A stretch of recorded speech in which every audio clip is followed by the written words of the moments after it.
Hi everyone. All right, we're continuing learning about goal setting. So if you'll remember last time we talked about just how to set your goals and how to determine what kind of goals you want and how far out you want them to be, a month, 2 months, 6 months, a year, anything like that. And now today I'm going to talk to you about how you work on reaching those goals. So basically what you're going to do is, now that you have your goal in place, you need to sit down and figure out what kind of work you need to put in to reach those goals. So for example, if your goal is a monetary goal, I'll start with mine that I gave last time about wanting $1,000 in sales every month. Okay, so now I need to break down that goal of $1,000 into how many parties would that equate to.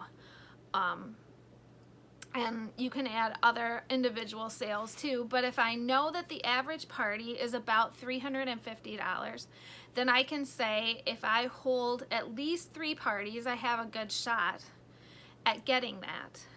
But then you also want to remember that not every party is going to be that way. So it might be that you want to add 1 or 2 more parties. Basically, if you want to get like those 3 $350 parties. So if those parties are not $350, then you have to reevaluate. I also know that for myself, I have a monthly subscription, so that's a recurring amount that's coming in. But for me personally, I don't want to include that because I want that to be that little bit extra that might help if I'm not quite to my goal, rather than making that a part of that $1,000 and then possibly falling short because I included that.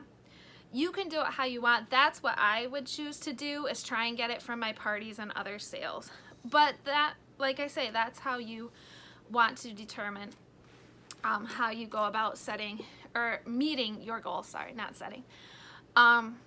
So you want things like that. If you have a longer term monetary goal, if you're trying to pay off a vehicle or something, figure out how much money you need to make to pay that off, and then break it up into those smaller chunks. How much would you do monthly? Because I feel like for most people, they can have that long-term goal, but if it's not broken into smaller goals, it seems far less manageable. If you can break it up into smaller goals, a monthly or a weekly goal, usually a monthly goal is pretty good, to meet that big ultimate goal, then you know what you need to do in a smaller amount of time to keep consistent in order to meet that goal, because consistency is going to be a big thing too in helping to meet your goal. If you're not consistent, you're going to have a harder time getting it. If you don't do as much work one month, you're going to have to make up for it the next month. So consistency is a big thing, I think, too, in meeting your goals.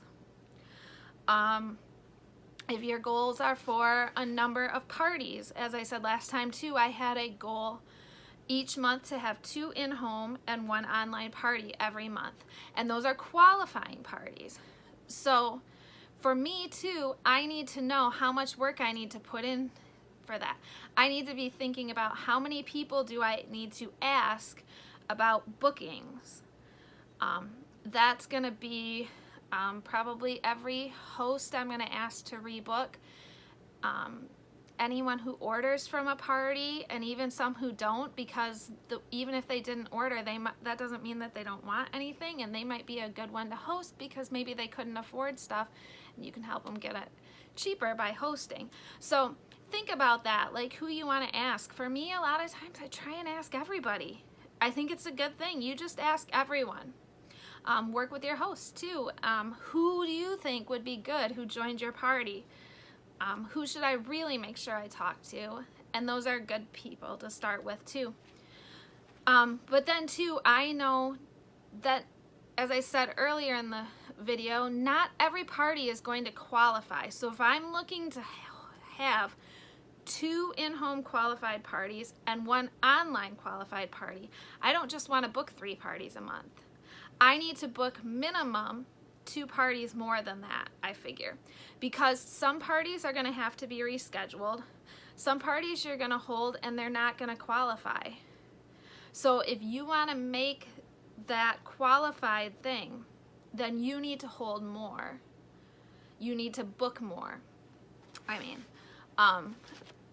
So just as you're thinking about meeting your goals, you just need to take a look at that, and you need to see, okay, so what kind of work do I need to do? How many parties do I need to hold that qualify to reach this financial goal? Or how many parties do I need to book every month to get to wherever I'm at? And then from that, then too, how many people do I need to be asking? And some of this stuff might be figuring out too, and just asking people would be learning your yes to no ratio. How many people do you have to ask to get the yeses? And so then if you need a certain number of yeses, of parties booked, how many people do you need to ask in order to get that many yeses with all of the no's? So there can be a lot into it, and as you're just learning stuff, there might be a learning curve, and you might start 1 month and say, I think I need to do this, and it might not happen. And we'll talk about how to track your progress and how to evaluate things in future things, but you just want to kind of get a start right now of what kind of work you think you need to be doing to get to where you want to be with your goals. So I hope that this gave you some good ideas, and as I said, look for the next couple of videos where we'll talk a little more about how to track your goals and how to evaluate where you are with your goals and making adjustments. So have a great day.